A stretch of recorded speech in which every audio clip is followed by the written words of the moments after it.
the heart and soul behind every business. Stories. Welcome to Business Story of the Week, hosted by me, Joshua Laurie. From setbacks to comebacks, from tragedies to triumphs, we inspire entrepreneurs through conversations that matter. Witness the magic that turns dreams into reality. Whether it's your career, business, or life, your success is always one story away. This is Business Story of the Week. And welcome back, folks. Welcome back to Business Story of the Week. I am your host, Joshua. And today's question is: how can sharpening your emotional intelligence revolutionize your business strategy? Well, ladies and gentlemen, our guest for today is the perfect guest to answer that question. Does emotions have room in business today? Faris Aranki is the CEO of Shia Ghetto Consulting, an innovative consulting firm blending strategy and emotional intelligence. We will discuss how Faris went from high school teacher to CEO and all the skills he picked up along the way. Having spent over 20 years delivering strategic change for various businesses around the world, Faris experienced firsthand the fine differences between success and failure. He came to realize that often what hinders institutions isn't the quality of their ideas, it's their ability to engage effectively. To build on his passion for this, Faris set up Shia Ghetto Consulting in 2019 to help business and individuals improve their strategic effectiveness. And on top of this, Faris is now an accomplished speaker, writer, and contributor for a variety of outlets. And today he is sharing his experience, his insights, and his wisdom with us. Faris, thank you for coming on the show. How are you doing? Joshua, it is great. I'm so happy and honored to be here with you today. So, very much looking forward to the conversation. I love it. I mean, of course, I love the name. I love the concept of what you're doing with Chia Ghetto. We got a little discussion before the call right there. We just got corrected the pronunciation, made sure we said the right thing, and now I'm addicted. I want to keep saying it over and over. You started your career though as a high school teacher. I did. I That is did. quite that's quite the transition going from a high school to now becoming the CEO of a consulting business consulting industry. Can you share to us a bit about your journey, that transition? What inspired you to make this very significant career shift? Yeah, so I wholeheartedly enjoyed being a school teacher. Mm. I used to teach math and economics, and I taught around the world. I lived in Latin America, I lived in Southern Asia, I lived in the Middle East, I worked here in Europe. But ultimately, I came to realize it wasn't going to be my vocation. So I packaged up those skills after 5.5 years, and I decided to try my hand at business. But actually, getting into business was really difficult if you haven't. I thought I could go in at this level, but actually I had to start again. So I started on the shop floor for an energy company, worked it my way, found myself into their strategy team, realized I loved strategy, solving complex problems. And then I got headhunted into strategy consulting. So I spent the next 12 years, I went from analyst to partner in a consulting firm. And it was there that I realized I could do it better, as many people say. And I thought, I'm going to start my own company and do what I can do the best that I can, and that was 5 years ago. So it's been quite a journey and a very enjoyable experience ever since.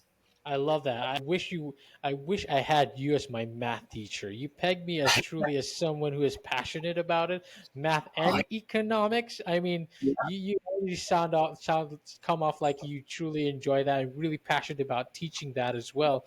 But it's also quite interesting how you went with this numbers approach, so to speak, teaching these numbers approach and going into consulting in business, which most people might think is like an easy transition, right? There people are thinking numbers, business, you're just gonna crunch down the same thing as you were just gonna do everything. There are missing pieces. Of course, there are missing factors when it comes to business. And you, Faris, have found this missing piece in your approach with Shiaketo. yeah. Your firm blends strategy with emotional intelligence. First, allow us some insight into emotional intelligence. What is EQ, and how did you think you were able to pick up the values, or rather, were you able to express a lot of emotional intelligence, or the difference of being emotionally intelligent as a high school teacher to now as a business consultant? Okay, wow. So great questions there. Really good, Joshua. And, let's try and break that down, all right?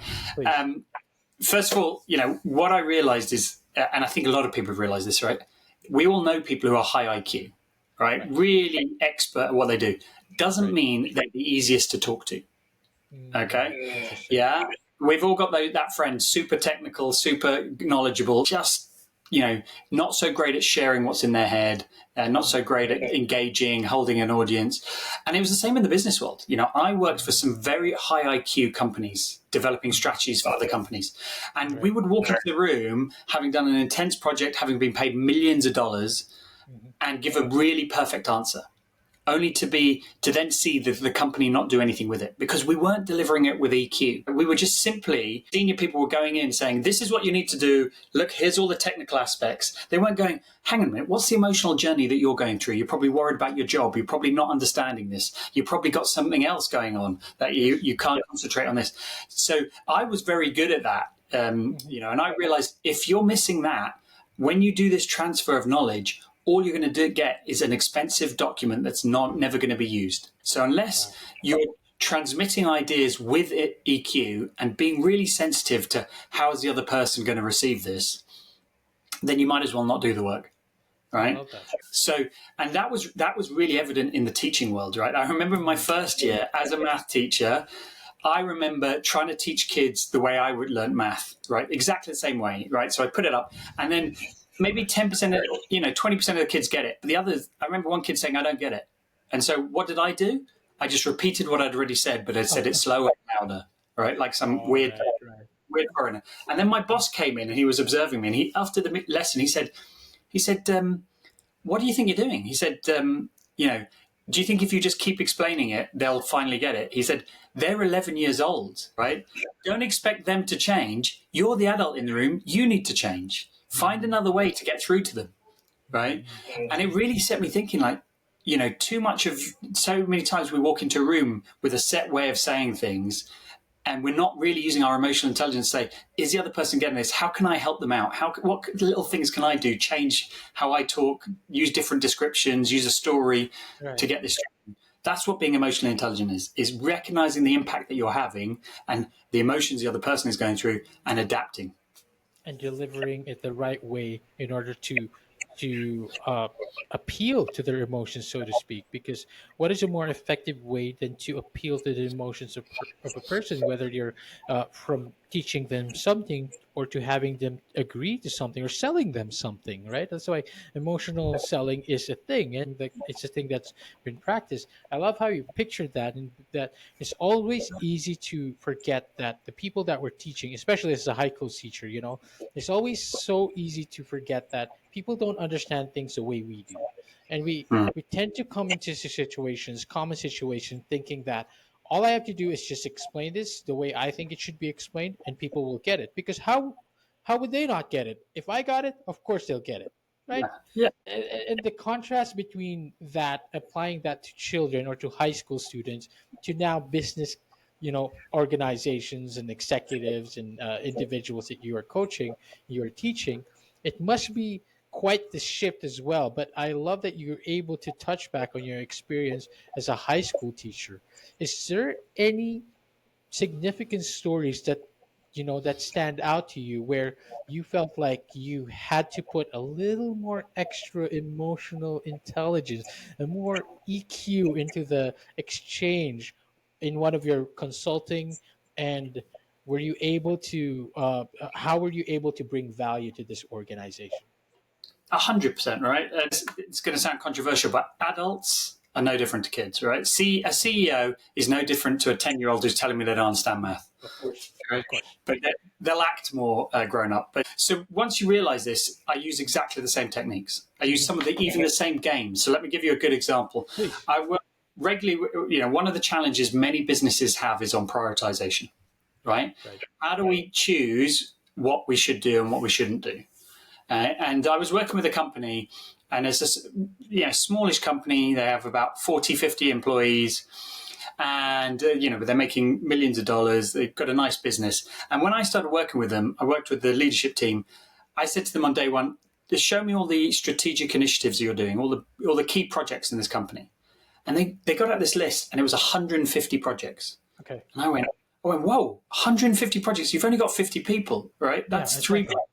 That's far too many. And I said, explain each of these, why are you doing 150? And they went through each project explaining a very logical reason of why they started that project, So it was all very IQ based. Yeah, well, we need this because this is I said, okay, but you need to do less because what you're doing at the moment is 150 things to a mediocre level, right? But so they knew that academically because these are all very intelligent people, but they couldn't let go emotionally. So I said, don't worry, right? Next week, we're going to run a meeting. I'm going to help you let go emotionally. So what happened? The next week I turned up and I turned all the projects into Pokemon cards. Right? Okay, go.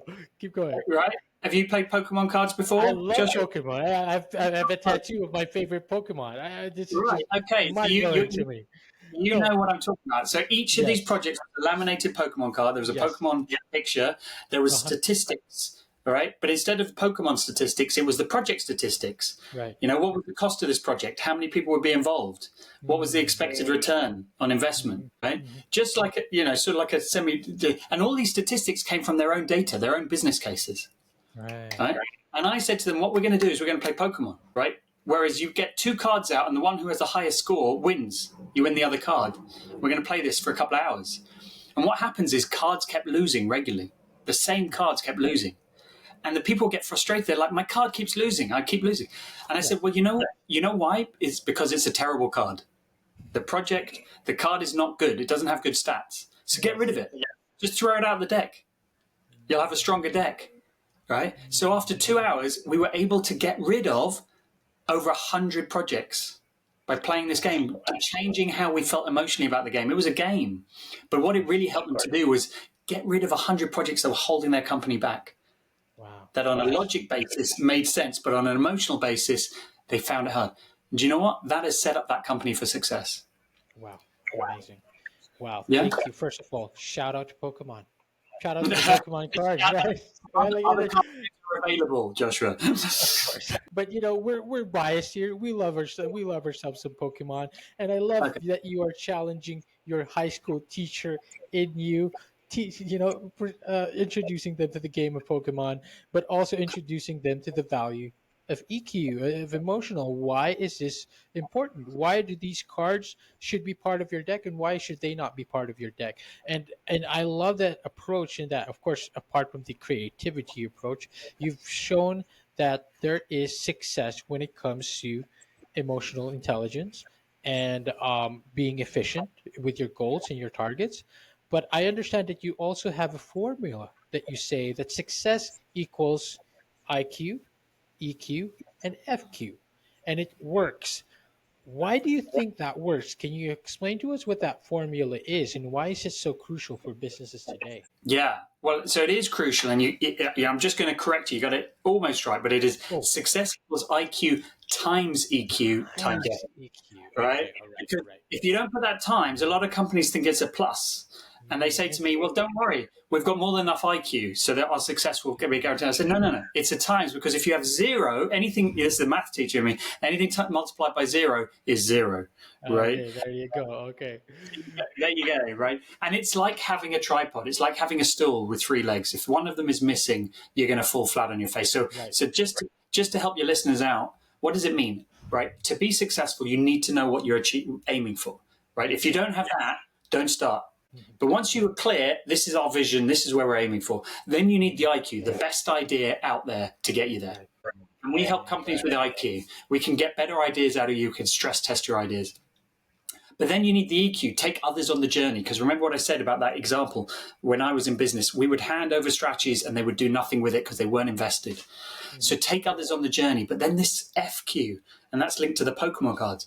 If you're not focused, you're in danger of doing a really bad job. Right? And focus means prioritization, clearing the road of any obstacles that might get in the way. Right.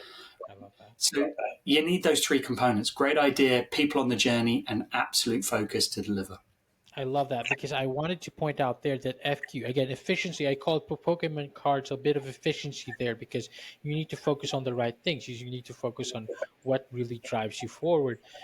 which really brings us back to EQ, right? The emotional intelligence of bringing people together in having them join the vision or having them join the goal, so to speak. What are some strategic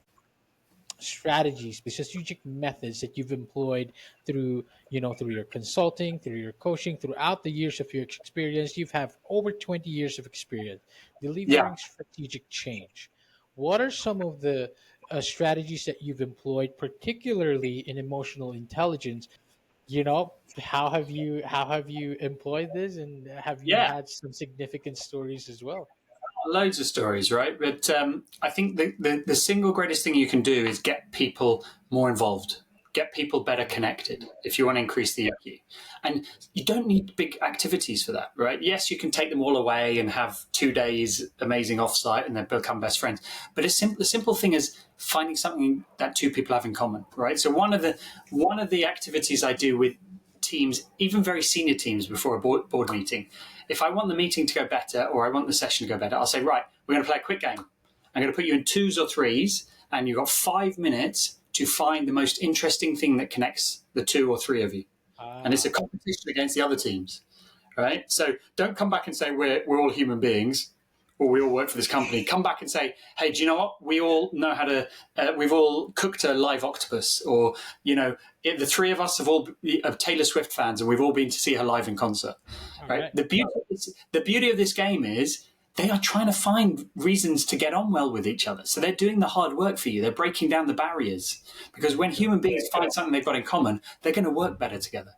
So go for a coffee with one more person, learn one more fact about a human being. You will suddenly be a better colleague, right? That's it. And I'm doing that a lot in companies. I'm just breaking down those barriers using small techniques to get people talking, feeling more human. And that just changes the dynamic of whether they're going to be successful or not. And it's so overlooked, right? I mean, it's when it comes to organizations, when it comes to business, entrepreneur, like really numbers related or results oriented, that we forget that these individuals, these people working for the company are individuals. They are human, and we all have emotions. And these emotions are important for us to perform better and to work better together. I love how you just that simple things, that finding the commonality between each other and what connects us already has a significant impact on our performances, and really just is just going to drive the company further forward. But it isn't easy because we're adults. We're not really like, I don't want to. I don't want to connect with this guy. Who's this guy from accounting? I don't know anything about him. This guy from IT. I don't know anything about him. What are some Yeah. of the more common roadblocks that you've seen in organizations whenever you try to implement these strategic changes? How have Yeah. you helped overcome these? How have you helped them overcome these roadblocks? That how do you see it? Moving forward in the future, is there going to be more of this? You feel like is something common that will always be around? I think unfortunately it will be common, because as we get busier, it's like in our own lives. When you live in a city, or when as you level up, so to speak, or whatever, your life gets busier, so you put up more barriers. Right, you're less willing to take risks. You're less willing to talk to a stranger. So I think this will be prevalent. That's where leadership comes in, right? Helping break down those small barriers, helping overcome, or make sure they don't happen in the first place. Because we all have different personality types. So a good leader is drawing the best from their team instead of just relying on the same one or two individuals over and over. That's a common thing that I see. And what happens then is the quieter people on the team, or the people who aren't included, stop contributing. Of Initially, course. they stop contributing in meetings, they stop saying things, but then they'll begin to check out a little bit. Mhm. So the number one thing is involvement, inclusion. I often tell a great story of the Apple Store. When they first created the Apple Store, they used to put all the iPads 10 degrees askew to the left or to Right, the right. right, right. Because what happens when somebody walks in and they see this iPad slightly, not straight? What do you think happened, Joshua? Well, if they see the iPad not straight, then they're not really going to, you know, they'll be distracted. They think there's something wrong. They'll think there's something wrong. So most Yeah, humans will reach out and fix it. It's like yeah, seeing a painting wrong. Yeah. And here's the thing: as soon as they touch it, they're twice as likely to buy it. Right? Engage. And I tell this to leaders. I say, get your teams to engage in your strategies. Get them to engage in you. So leave your strategies like 5% slightly the wrong thing, and say to your teams, what's wrong with it? They'll touch it. They'll feel it. They'll change it. They'll be involved. Right? Wow. It's the difference between just being a boss who tells everyone what to do and saying, actually, I value your contributions. So it's little barriers like that all add up to whether you'll be effective or not. That is, I love that concept. It's just a small little detail, but you're actually giving a lot of leeway, a lot of power to your team, and giving them value invaluable. They become invaluable in the process by just allowing them a little bit of freedom, a little bit of ideas to come through, and it brings the entirety of the organization a long way. You are the CEO of Shiageto Consulting. I love saying that word again. And of course, in Japanese, it means Yeah. finishing stone of finest grain. It's used to finish sharpening the knife or other tools, maybe an axe, maybe anything for cutting. And it's the stone of which where you finish on that. I talk to us a little bit about the inspiration behind that. Why Shigeto in Yeah. particular, and why Japanese? Well, so when I set up the company 5 years ago, I didn't know what to name it. I thought of lots of English names, lots of names in English, but funny enough, most of the websites had gone of all the names that I came up with. And I then switched languages. So I'm an Arabic speaker. I'm from Palestine, and I started thinking of Arabic names. I tested a few of them on my friends in a Okay. bar, right? And one of my friends turned around and said, "Do you know what? They sound a bit terroristy." Which isn't nice, but is the kind of customer feedback that you want to hear, right? Okay. So the next night, I was literally at home making dinner, and I was making dinner, and I have a set of Japanese knives, and I was trying to cut a piece of meat, and my knife was dull. So I reached for my shigeto and started sharpening it. I didn't know at the time it was called a shigeto. I was just sharpening it, and then I said, "Do you know what? This is a perfect metaphor for what my company is trying to do. We're just trying to sharpen and make things a little bit better so you can cut through a piece of meat, you can cut through a tomato in the business world." So then I looked on the internet, and I spent 4 hours, because the Japanese have a whole culture around knives and stones. And that's when I discovered the word shigeto and thought, that's the name of my company. I love that. I love that, Faris. And of course, it is a reminiscent, of course, of the Japanese. There is no better culture that expresses emotions. I feel like when it comes to the Japanese, and every little thing that they do, it's the same thing that you do with your consulting. The every little detail, they're very passionate about what they do with their knives, with their art, with their poetry. It's all very, very, very, very in tune with their emotions, and it really, really fits in what you do with your consulting and what you've done with all these other organizations and companies as well. Paris, I love what you do. I love what you stand for, and this is a message I think I am very optimistic with, because more and more people are starting to talk about it. More and more people are giving value to their work workforce, to their individuals as a person, as a human. It's no longer just about results, no longer just about the numbers.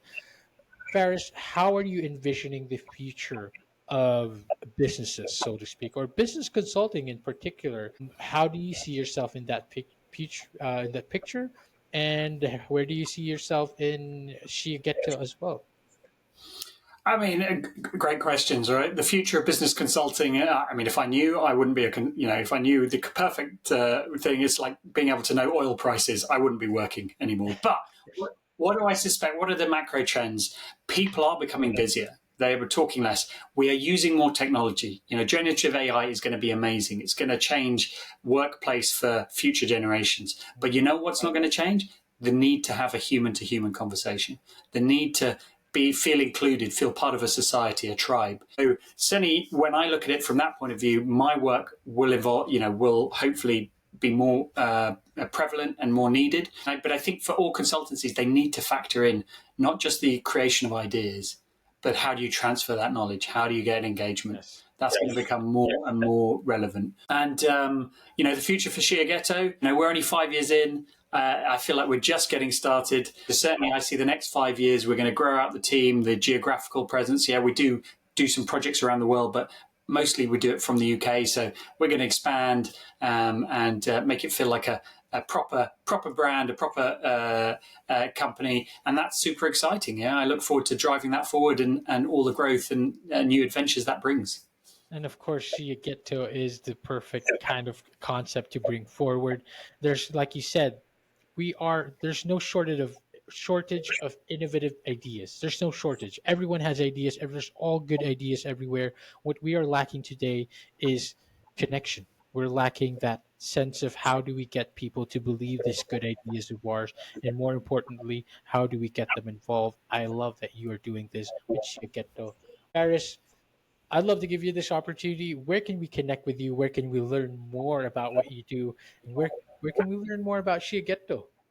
Yeah, well, to discover more about Shigeto, go to www.shigeto.com. I'm sure we'll put the link in the notes. And to carry on the conversation with me, come and find me on LinkedIn. I spend a disproportionate amount of time there. I post every day, share the journey. I share a blog every week, and I reply to every message. So please come and find me. I'd love to chat with you. There's only one Faris Aranki on LinkedIn, and I very much look forward to chatting to as many of you as possible. Fantastic, Faris. It has been a pleasure. It has been, a great insight and perspective that you shared with us today. Thank you for coming on the show. Thank you very much. Fantastic. And to all our audience listeners out there, I hope you found as much value as I did, as we did, and enjoyed this episode as well. We will see you on the next one. Bye bye. All right, so here's the thing. We try to get a little bit better every day, but we can't do it without you. So if you like the video, make sure to like and subscribe below. And if you have any comments, just leave them in the space under.